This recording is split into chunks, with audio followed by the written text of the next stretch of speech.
আল্লাহর নবী জনাবে মুহাম্মদ রাসূলুল্লাহ সাল্লাল্লাহু তাআলা আলাইহি ওয়াসাল্লাম নবী বলেন, জিবরিল ভাই, ওই লোকটাকে ফেরেশতা দেখার পর কি বলবে আপনি একটু বলুন। হযরত জিবরিল ডাক দিয়া বলেন, নবীজি, ওই কিয়ামতের ময়দানে ওই লোকটাকে ফেরেশতা তার খাড়া করার উপর তার সমস্ত জিন্দেগির আমল নামাগুলো দেখবে। কয়েক সেকেন্ডের মধ্যে তার আমল নামা দেখার পর ওই ফেরেশতারা ডাক দিয়ে বলবেন, আল্লাহ, তুমি এমন একজন বান্দার আমলখানা তুমি দেখতে বললাও, ওগো মালিক, এর পুরা জিন্দেগির খাতাগুলো দেখে লাও, তার জীবনে একটাও নেকি নাই, সব নেকিতে নাই, সবগুলো তার আমল নামা গুনাতে ভরপুর হয়ে আছে। আমার আল্লাহ ডাক দিয়ে বলেন, ওরে জিবরিল, আমার হক আদায় করে আসে নাই, বলে নাও। হযরত জিবরিল ফেরেশতা ডাক দিয়ে বলেন, নবীজি, ওই কিয়ামতের ময়দানে ফেরেশতা ডাক দিয়ে বলবেন, আল্লাহ, আপনার একটা হক আদায় করে আসতে পারে নাই, এমন কি জীবনে এক রাকাত নামাজ পড়ে নাই। আমার মহান রব্বুল আলামিন ডাক দিয়ে বলবেন, ওরে জিবরিল ফেরেশতা, তুমি আমার নবীকে ঘটনা গিয়ে তুমি বলবা। হযরত জিবরিল বলেন, নবী গো, ওই সময় আল্লাহ ওই ফেরেশতাকে ডাক দিয়ে বলবে, ওগো আমার ফেরেশতা, বলো বলো, এই লোকটা আমার হক আদায় করে নাই, বলে নাও। এক রাকাত নামাজ পড়ে নাই গো মাওলা, তার পুরা জিন্দেগিতে একটাও নেকি নাই। ফেরেশতা বলবে, ওগো আল্লাহ, এই লোকটা বড্ড গুনাহগার। আল্লাহ ডেকে বলবেন, ফেরেশতাও বলো বলো, এই লোকটাকে কি করা যাবে, জান্নাতে দেওয়া যাবে না জাহান্নামে দেওয়া যাবে বলাও।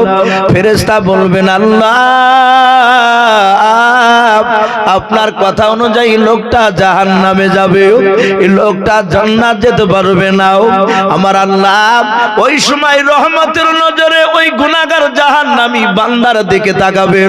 তাকানোর পর আল্লাহ ডাক দিয়ে বলবে, ওরে আমার ফেরেশতা, আমার হক আদায় করে আসতে পারে নাই, বলে নাও। বলে, বান্দা ফেরেশতা শুনে নাও, আমি আল্লাহ ইচ্ছাকৃত জানার পর আমি তার পুরা জিন্দেগির গুনাহকে আমি আল্লাহ মাফ করে দিলাম এবং জাহান্নামী এই লোকটাকে আমি জান্নাতে দিয়ে দিলাম। জোরে বলুন সুবহানাল্লাহ। বিশ্বনবী দাঁড়িয়ে দাঁড়িয়ে শুনছিলেন। আল্লাহর নবী বলেন, ওগো জিবরিল ভাই, শুনে নাও, ওই জাহান্নামী মানুষটা জান্নাতে চলে যাবে। বলে, হ্যাঁ, আল্লাহ তাকে ক্ষমা করে দিয়েছেন। ওগো আল্লাহর নবীজি, ওই কিয়ামতের ময়দানে কোটি কোটি মানুষের সমাগম, সেই দিনকে সব নারী আর পুরুষ সবাই মিলে তারাও আল্লাহর বিরুদ্ধে যদি স্লোগান তোলে, তারা সবাই মিলে যদি বলেন, আল্লাহ, এই জাহান্নামী মানুষটাকে কেন তুমি জান্নাতে দিয়ে দিলাও, এই লোকটা জীবনে ভালো কাজ করে নাই, একে তুমি জান্নাত থেকে তুমি আবার জাহান্নামে ফেলিয়ে দাও। আমার আল্লাহ বলবেন, ওরে কিয়ামতবাসীরা, আমি ওয়াহু আলা কুল্লি শাইইন কদির, আমি সর্বশক্তিমান, আমি আল্লাহ। ওরে আমার বান্দা বান্দিরাও, শুনে নাও, আমার ইচ্ছা আমি তার জীবনের গুনাহ মাফ করে দিয়েছি, আমি তাকে জান্নাতে দিয়ে দিয়েছি, আমি একে আর কোনোদিন জাহান্নামে দেব না। আর কিছু করার আছে বাপজি কিয়ামতবাসী সবারই? কোটি কোটি মানুষ তারা আল্লাহর বিরুদ্ধে স্লোগান তোলে। আল্লাহ যদি বলেন, এই বান্দা, আমি একে জাহান্নাম থেকে জান্নাতে দিয়েছি, একে আর জান্নাত থেকে জাহান্নামে দিব না, তোদের কিছু করার আছে? মানুষ সেদিন বলবে, আল্লাহ, আমাদের আর কিছু করার নেই। জিবরিল বলে, নবী, এটা হচ্ছে আল্লাহর সাথে বান্দার হক। এই বান্দার হক আদায় যদি বাপজি সে আল্লাহর হক আদায় করে না যায়, আল্লাহ ইচ্ছা করলে মাফ করে দিতে পারে। সামনে রমজান মাস আসছে বাপ, কিছু মানুষ দেখেন 12 মাসে যারা নামাজি হয়, রমজান মাসে মুসল্লি বাড়ে না কমে? একটু কথা বলে। বাড়ে। খাস করে তরুণ যারা যুবক ভাইয়েরাও রমজান মাসে তারাবিতে ভিড় জমায়। পাঁচ ওয়াক্ত নামাজে যায়, কিছু যুবক ছেলেকে নামাজ পড়তে দেখে সবাই না কিছু লোক তাদের গা চুলকায়। তারা বলে এই 11 মাস পাত্তা নাই, আরে রমজান মাসে এসে এমন ভাবে হুটাফোটা লাগাচ্ছিস ইবাদতে, ইবাদত আবার কাজে লাগবে নাকি? অনেকের সামনে বলে দেয়, সে হতভাগা জানে না। আমার আল্লাহ নিজে বলেছেন, হে বান্দা 11 মাস তুমি গুনাহ করেছো, রমজান মাস আমি রহমতের মাস দিয়েছি।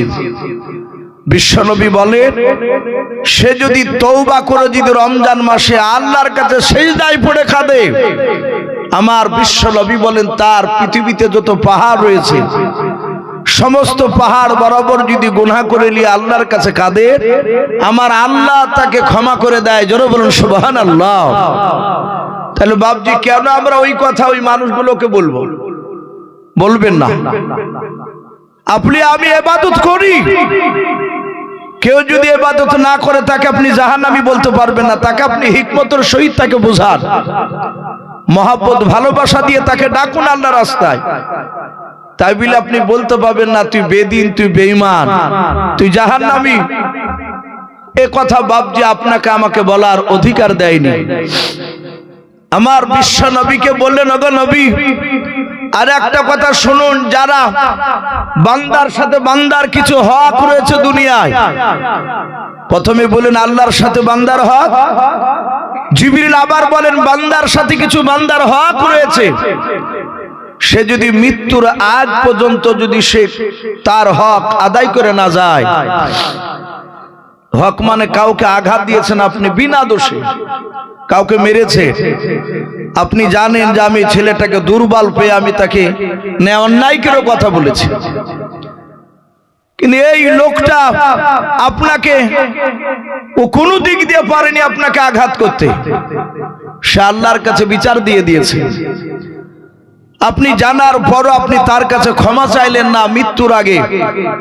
আল্লাহ রসুলকে জিবরিল বলছেন, ওগো নবী কিয়ামতের ময়দানে ওই লোকটাকে আল্লাহ মাফ করবে না। আপনি যত বড়ই বুজুর্গ দেখান দুনিয়ায়, এই জন্য বিশ্ব নবী বলেন হুকুকুল ইবাদ, বান্দার সাথে কিছু বান্দার হক রয়েছে। সাহাবাদের সামনে কথাটা শোনার পর আর সাহাবারা বাড়ি থেকে বেরোলি বাপজি প্রতিটা মানুষের কাছে সালাম দিয়ে ক্ষমা চাইতেন। মাঝে মাঝে জানতেন যদি এই আঘাত যদি পেয়ে যায় আর আমি যদি তার কাছ থেকে মৃত্যুর আগে যদি ক্ষমা না চাইতে পারি, আমার আল্লাহ কিয়ামতের ময়দানে মাফ করবে না। আমার বিশ্বনবী সাহাবাদেরকে শিক্ষাটা দিলে, শুধু সাহাবাদেরকে বলি বাপজি ছুটি নয়, হাদিস শরীফে পাওয়া যায়, বিশ্বনবীর জীবনীতে পাওয়া যায়। আল্লাহ রসুল যখন বাপজি ইন্তেকাল করে, আমি জানি না আপনারা সেই মৃত্যুর ঘটনা আপনাদের মনে আছে কিনা। রসুল যখন ইন্তেকাল করেন, নবীজির মৃত্যুর আগে এ মাথার যন্ত্রণা বিশ্ব নবীর 17 দিন ধরেছিল। কতদিন বললাম ভাই, একটু জোরে বলে? 17 দিন নবীজির মাথার যন্ত্রণায় কাতর হয়ে বিশ্ব নবী বিছানায় পড়েছিলেন। আমার বিশ্ব নবী রহমতের দরুদ নবী সেই সময় তাজদার মদিনা ফখরে মওজুদাত গরিবে নওয়াজ মা আমিনার হেলাল এই আল্লাহ রাসূল সাল্লাল্লাহু আলাইহি ওয়াসাল্লাম তিনি বিছানায় পড়ে কান্না করছেন। দুই চোখের কোনা দিয়ে বাপজি পানি গড়ছে। আল্লাহ রসুলের কলিজার টুকরা বিটি মা ফাতেমাতু জোহরা রাদিয়াল্লাহু তাআলা আনহা রাসূলুল্লাহর কপালখানা বাপজি টিপছিলেন, চুলগুলোকে নাড়ছিলেন।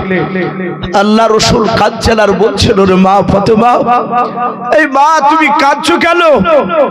ফাতেমা তার আব্বার কপালের চুলগুলো নাড়ছে, হাতটা বাপজি বুলাচ্ছেন আর বলছেন, আব্বা জান আপনাকে যে আমি বড্ড ভালোবাসি।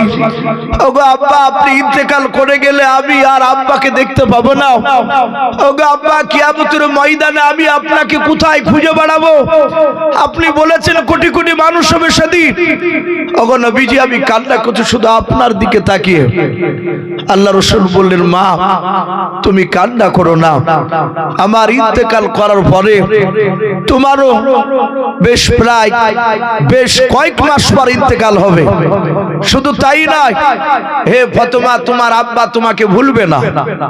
কিয়ামতের ময়দানে তুমি ভয় পেও না, তুমি কিয়ামতের ময়দানে আমাকে দেখতে বাবা পুলসিরাতের কাছে। ওই জায়গায় যদি ফাতেমা আমাকে না পাও, তাহলে তুমি মিজানের দাড়ি পাল্লার কাছে আমাকে পাবা। ফাতেমা তো জোহরা রাদিয়াল্লাহু তাআলা আনহা কাঁদেনার বলেন, ওগো আব্বা যান, আপনাকে মিজানের দাড়ির পাল্লায় যদি ওখানে না দেখতে পাই, আল্লাহর নবী বলেন, ওরে ফাতেমা, আমাকে কাউসারের পানি পান করানোর জায়গায়, ওরে মা তুমি আমাকে ওই জায়গায় দেখতে পাবা। আল্লাহর রাসূল বলেন, ওরে ফাতেমা তুমি কেঁদো না। ও ফাতেমা, তুমি আমার পর ইন্তেকাল করানোর পর কিয়ামতের ময়দানে ফাতেমা তুমি আমার সঙ্গে জান্নাতে যাবে। বলুন সুবহানাল্লাহ। ও বাপজি ভাইরাও, আল্লাহর নবী দরদি নবী জনাবে মুহাম্মদুর রাসূলুল্লাহ সাল্লাল্লাহু তাআলা আলাইহি ওয়াসাল্লামের মাথার যন্ত্রণা বাপজি দিন দিন বাড়তে লাগলো। আল্লাহর নবীজির যন্ত্রণার কথা বাপজি গোটা আরব এলাকায় বাপজি ছড়ে গেল। সাহাবারা তারা দলে দলে আসা নবীর কাছে এসে কান্না করে। ও বাপজি ভাইরাও, হাদিসে পাওয়া যায় আল্লাহর নবীজি ইন্তেকাল করার একেবারে 3 দিন আগেকার ঘটনা এসেছে। আল্লাহর দরদি নবী জনাবে মুহাম্মদুর রাসূলুল্লাহ সাল্লাল্লাহু তাআলা আলাইহি ওয়াসাল্লামের আর একজন রাবী লিখেছেন বাবা 6 দিন আগেকার ঘটনাও। আল্লাহর দরদি নবীকে এক না দুই নাই রে বাবা, গোটা মক্কা আরবের বাপজি মানুষ এবং আরবের বাহিরকার সাহাবারাও হাজার হাজার কয়েক হাজার বাপজি সাহাবা তারা সকলেই বাপজি নবীর কাছে এসে নবীজিকে দেখা করতে এসেছে। আল্লাহর নবীজিকে বাপজি ফাঁকা জায়গায় মরুভূমির ময়দানে সাহাবারা নিয়ে বসে আছেন। প্রতিটা সাহাবা তারা আল্লাহর নবীজিকে দেখতে এসেছে। হাজার হাজার সাহাবা তারা সকলেই নবীজিকে গোল করে ঘেরাও করে নিয়ে বাপজি তারা বসে আছে। সকলেই নবীজির চেহারার দিকে বাপজি তাকিয়ে তাদের দুই চোখের কোনা দিয়ে ঝরঝর করে পানি ঝরে যায়। সাহাবারা কেউ চিৎকার করে বাপজি কথা বলতে পারে না, কারণ সাহাবারা জানতেন আল্লাহ কোরআনে বলেছে, ওগো আমার নবী তুমি বলে দাও, আমি আমার উম্মতদেরকে বল, আমার বান্দা বান্দীদেরকে বলে দাও। আল্লাহ ডাক দিয়ে বলেছেন, ও নবী তুমি বলে দাও, তুমি যখন সাহাবাদের সামনে কথা বলবাও, তুমি যখন আমার বান্দা বান্দির সামনে কথা বলবাও, তারা জানো হে নবীজি তোমার গলার আওয়াজের চেয়ে যেন কোনো আমার বান্দা বান্দির গলার আওয়াজটা যেন উঁচু যেন না হয়। সাহাবারা এই কথাটা শোনার পর আল্লাহর নবীজির কাছে বাপজি সাহাবারা বাপজি জোর গলায় কথা বলতেন না। সাহাবারা সকলে মাথাটা নিচু করে বাপজি কান্না করতেছে। আল্লাহর নবীজি ইন্তেকাল করে গেলে আমাদের রাহবার কে হবে, দিনকে কে পরিচালনা করবে?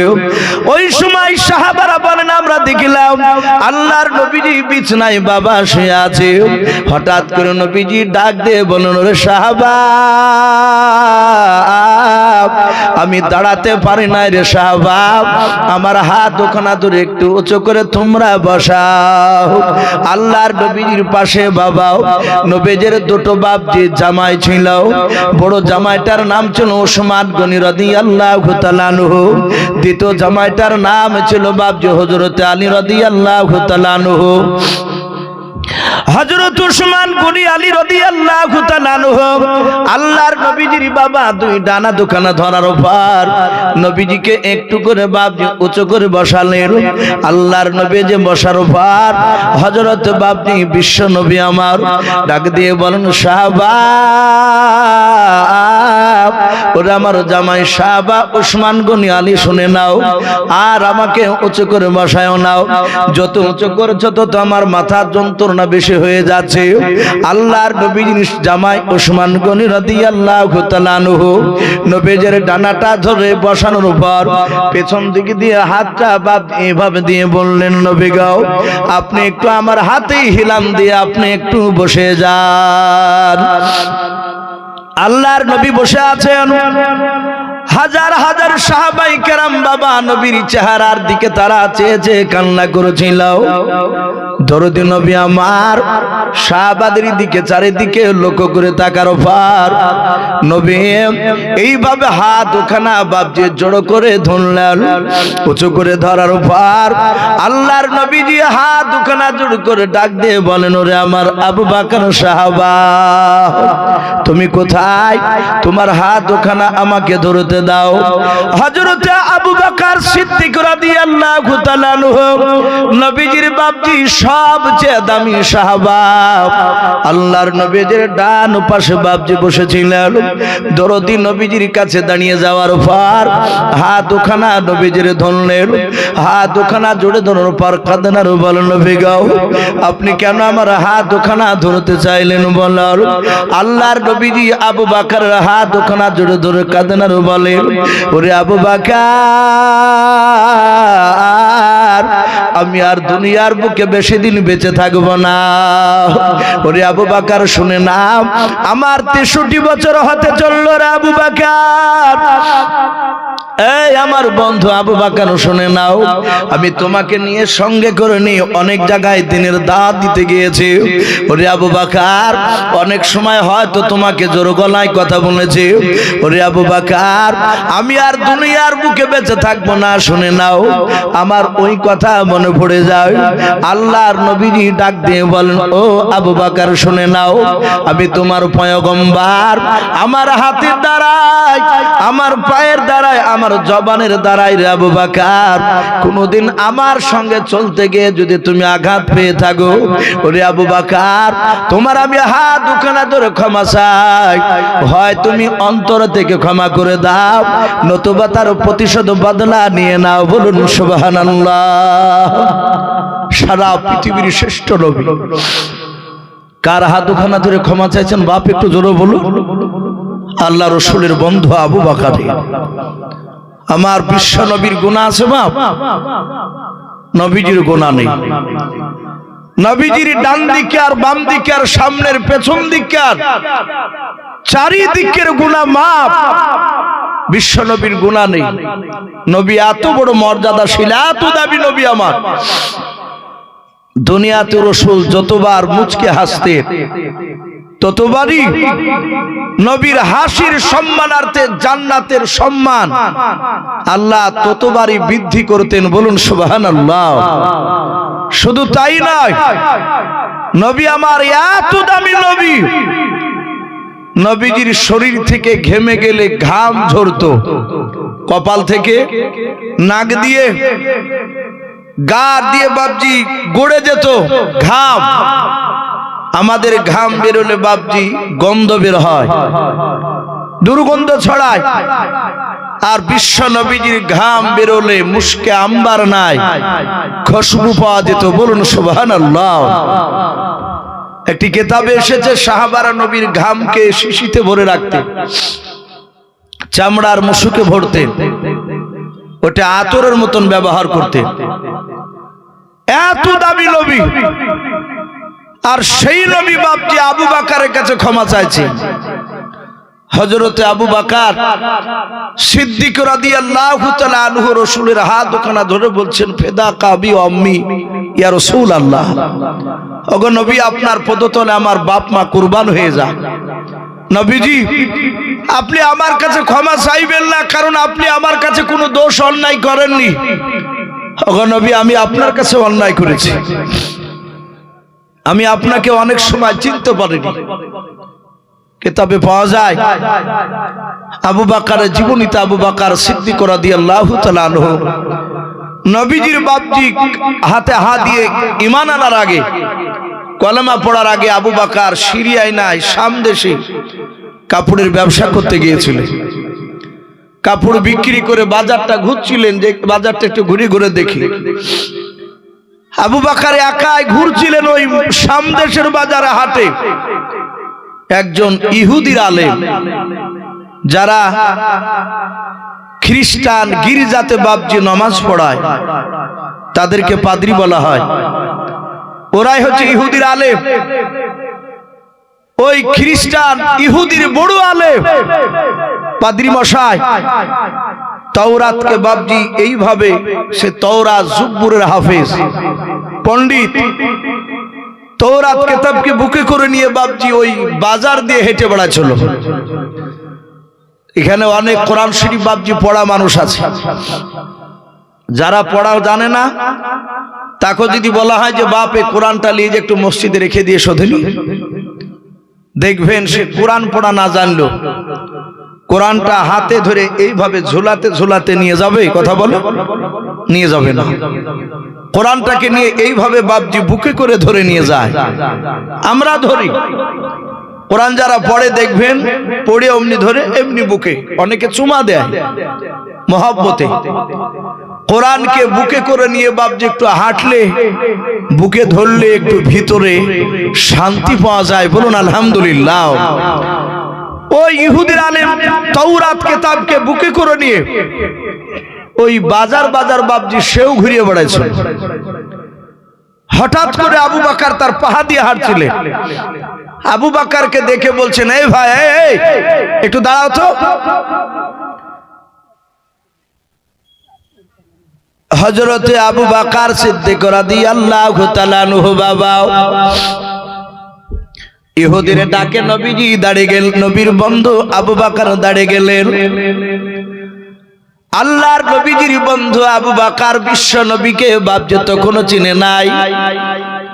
হযরতে আবু বকর দাঁড়িয়ে আছে, ইহুদির আলেম আল্লাহর নবীজির সামনে না, নবীর বন্ধুর সামনে যাওয়ার পর পা থেকে মাথা পর্যন্ত বাপজি তাকালো।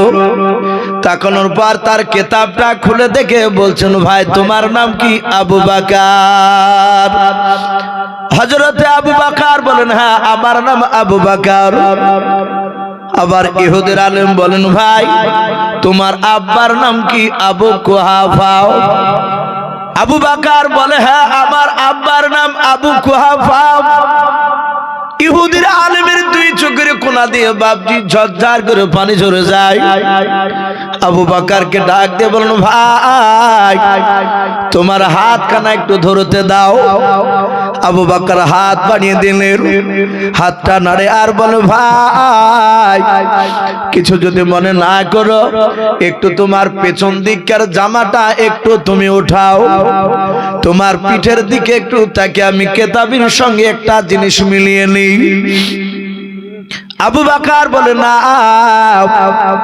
আমি আপনাকে জামা দেখাবো না, আপনাকে আমি পিঠ দেখাবো না, আমি আপনার সামনে জামা উঠাবো না।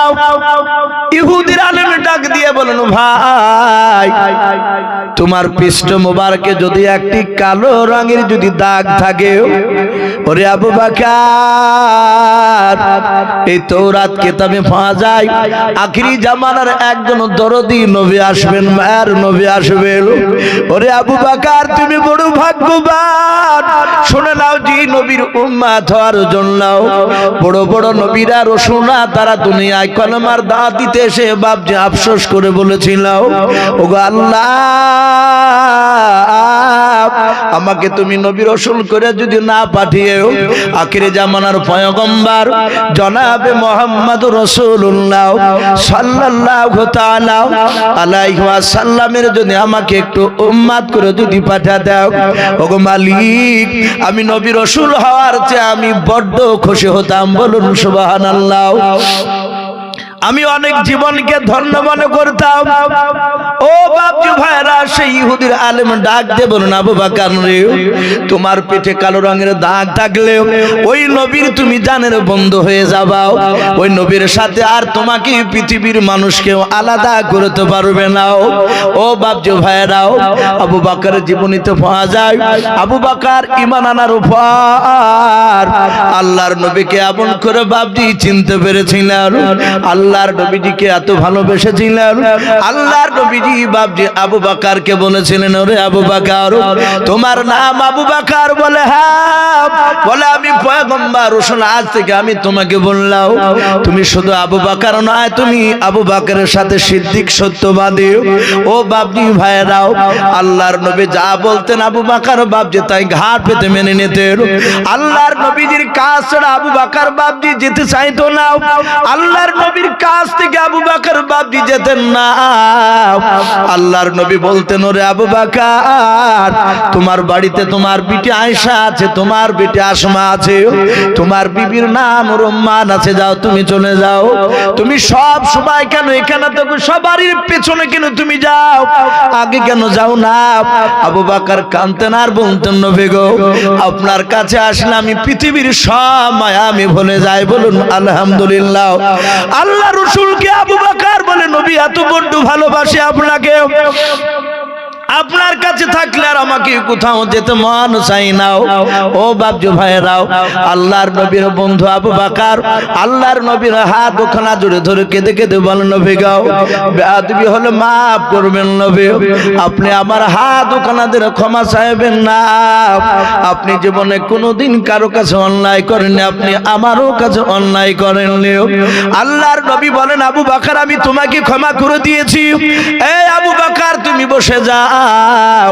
আবু বকর বলেন, নবী আমি আপনাকে ক্ষমা করে দিয়েছি, অন্যায় করেননি তুমিও। আল্লাহর নবী যে হাত ওখানে ইশারা করে আবু বকরকে বসতে বললেন, আবু বকর তিনি বসে বললেন। হাজার হাজার সাহাবারা সবাই বাবা থেকে থেকে বাপ যে দৃশ্যখানা দেখছিলেন। আল্লাহর দরদি নবী আমার আবার দ্বিতীয়বার হাত ওখানে এইভাবে উঁচু করে ধরার উপর ডাক দিয়ে বলেন, ওরে ওমর, সাহাবা তুমি কোথায় আছো, দাঁড়িয়ে যাও। ওমর নবীজির পেছন দিকে বাপজি বসা ছিল। ওমর দৌড়ে এসে আল্লাহর নবীজির পা দুখানা বাপজি প্রথমে ধরা নাই, হাত দুখানা ধরেছিলেন। আবু বকর বলেন, ফেদা কানাই। হযরত ওমর বলেন, ফেদা কাবি উম্মি ইয়া রাসূলুল্লাহ। আল্লাহর নবীর পা দুখানা বাপজি ওমর ধরে বললেন, ওগো নবীজি আপনার এই পায়ে তো আমার বাপ মা কুরবান হয়ে যাও। ও নবী, কেন আপনি আমার হাত দুখানা ধরতে চাইলেন বলেন? আল্লাহর নবী বলেন, ওমর আমি দুনিয়ার বুক থেকে আর বেশি দিন বেঁচে থাকবো না, আমি এখান থেকে চলে যাব, দুনিয়ার বুকে বেশি দিন থাকবো না রে ওমর। ওরে ওমর শুনে নাও, আমার সাথে চলার সময় শুনে নাও, হাতে দাঁড়ায়, জবানের দাঁড়ায়, পায়ের দাঁড়ায় যদি তুমি আঘাত পেয়ে থাকো, ওরে আমার ওমর তুমি দাও মেহেরবান করে আজকে তুমি আমাকে ক্ষমা করে দাও। হযরত আমিরুল মুমিনিন ওমর ইবনুল খাত্তাব রাদিয়াল্লাহু তাআলা আনহু আল্লাহর নবীর পা দুখানা জুড়ে ধরে কাঁদেন আর বলেন, নবী গাও, ওগো আল্লাহর নবী যে মাফ করবেন নবী, আপনি আমার কাছে অন্যায় করেন নাই নবী গো, কিন্তু আমি আপনার কাছে বড় ধরনের অন্যায় করেছিলাম। ও নবীজি, যেদিন আপনাকে আমি চিনতে পেরেছিলাম না, সেদিন উলঙ্গা তলোয়ার নিয়ে নবী আপনাকে আমি তলোয়ার নিয়ে মারতে গিয়েছিলাম। ও নবীজি আপনি ক্ষমা করে দেন। আল্লাহ রাসূল বলেন, ওমর তুমি যেদিন আমাকে মারতে এসেছিলে সেদিন আমি তোমাকে ক্ষমা করে দিয়েছি রে ওমর। ওরে ওমর তুমি আমাকে বড্ড ভালোবাসো। ওরে ওমর শুনে নাও, আমি অনেক লক্ষ্য করে দেখেছি, হযরতে আব্দুল্লাহ ইবনে মাসউদ রাদিয়াল্লাহু তাআলা আনহু তিনি বলেন, হযরতে আবু হুরায়রা রাদিয়াল্লাহু তাআলা আনহু বলেন, আমরা দেখেছি ওমরকে ঈমান আনার পর, হযরত ওমর ঈমান আনার পর কলমা পড়ার পর আল্লাহর নবীর কাছে বাপজি বসে থাকতেন, যেমন আপনারা আমার সামনে বসে আছেন। ও বাপজি ভাইরাম, ও পর্দার আড়ালের মা বোনেরাও, আল্লাহর নবী জনাবে মুহাম্মদ রাসূলুল্লাহ সাল্লাল্লাহু তাআলা আলাইহি ওয়াসাল্লাম যখন বাপজি আপনার নামাজ পড়তেন না, নবী যখন সাহাবাদেরকে নিয়ে যখন বক্তব্য দিতেন, আল্লাহর নবীর সাহাবা হযরত আব্দুল্লাহ বিন মাসউদ রাদিয়াল্লাহু তাআলা আনহু, আবু হুরায়রা রাদিয়াল্লাহু তাআলা আনহু তারা বলেন, আমরা দেখতাম ওমর বিশ্ব নবীর চেহারার দিকে চেয়ে থাকতেন। আল্লাহর নবী মাঝে মাঝে বলতেন, ওমর আমি অনেকক্ষণ ধরে সব সাহাবার চেহারার দিকে লক্ষ্য করে দেখতেছি, প্রতিটা সাহাবা একবার আমার দিকে তাকায়, আবার একবার এদিকে দেখ তাকায়। ওরে আবু বকর নাই উমর, কি ব্যাপার তুমি আমার দিকে একই ভাবে ফাল করে চেয়ে আছো, আর তোমার দুই চোখের কোনা দিয়ে ঝরঝর করে কেন পানি ঝরে বললাম? হযরত ওমর কাঁদেন আর বলো, নবী গো আমি ওয়াদা করেছি, আমি প্রতিজ্ঞা করেছি নবী গো, যেদিন আপনাকে এই চোখ দিয়ে আমি চিনতে পেরেছি নবী গো, সেই দিন থেকে আমি নিজে নিজে আমি ওয়াদা করেছি, আপনার জীবন দশায় যতদিন আল্লাহ আমাকে বাঁচিয়ে রাখবেন, ও গো আল্লাহর নবী যে আমি আপনাকে সামনে দেখতে পেলে নবী, যতক্ষণ আপনি আমার সামনে থাকবেন নবী গো, ততক্ষণ আমি আমার এই দুই চোখ ছাড়িয়ে আপনার চেহারা ছাড়া আমি অন্য কোনো দিকে তাকাবো না। বলুন সুবহানাল্লাহ। ভাবতে পারেন কত মহব্বত করতেন ওমর। সেই ওমর নবীর পা দুখানা ধরে বলছে, নবী গো আমি আপনার কাছে অন্যায় করেছি, আমি আপনাকে তলোয়ার নিয়ে মারতে গিয়েছিলাম, আমি প্রথমে চিনতাম না আপনাকে, আমি আপনার চেহারাই দেখেছিলাম না ঈমান আনার আগে। আপনাকে দেখলে আবু জেহেল বলতো যে মুহাম্মদ সাল্লাল্লাহু আলাইহি ওয়াসাল্লামকে দেখলে চোখ বন্ধ করবা, অন্যদিকে মুখ ফিরিয়ে নেবা, কানে আঙ্গুল দিয়ে তোমরা পালিয়ে যাবা, ও জাদুঘর। কাকে বলতো? বিশ্ব নবীকে। আমার আবু জেহেল বলতো, ওই মুহাম্মদ সাল্লাল্লাহু আলাইহি ওয়াসাল্লামের কথা কখনোই শুনবা না। ওরা জানতো আবু জেহেলরা রাসূলের কথা যদি কোনো মানুষ 5 মিনিট শুনে, ওই লোকটা নবীর দলে না হয়ে আর থাকতে পারবে না। বলুন সুবহানাল্লাহ। এটা বেঈমানরা জানতো, এই জন্য তারা বিশ্ব নবীর কাছে ওদেরকে মুঠি বাপজি আপনার কাফেরদেরকে আসতে দিত না। এখনো বাপজি এক শ্রেণীর মানুষ আছে, কিছু মনে করবেন না, এই কথাগুলো সব বাপজি রেকর্ডিং হচ্ছে, দেখছেন তো কতগুলো সব ক্যামেরা ফিট করে দিয়েছে বাপজি, অনেকে লাইভে দেখছে হয়তো ডাইরেক্ট। এখন বহু বাপজি মানুষ এখন আছে, তারা বলে যে ওলামে দেওবন্দের বক্তব্য শুনতে যেও না। আমার জীবনে দেখেছি একটা মানুষ আমাকে এসে বলছেন, হুজুর মাফ করবেন, আমি আপনার বক্তব্য না শুনে আমি অন্য এক আলেমের কথা শুনে আপনাকে আমি ন্যায় করে আমি গালি দিয়েছিলাম। ভাই আমি তো শুনিনি। আপনি নাকি বলে নবীর দুশমন, আপনি নাকি নবীদের বিরুদ্ধে কথা বলেন। আমি আপনার বক্তব্য ঘন্টা 2 শুনলাম, আপনি নেমে ঘরে আসলেন, আমি পেছন আসলাম। হুজুর আপনি তো নবীর দুশমনী কথা তো আপনি বলছেন না।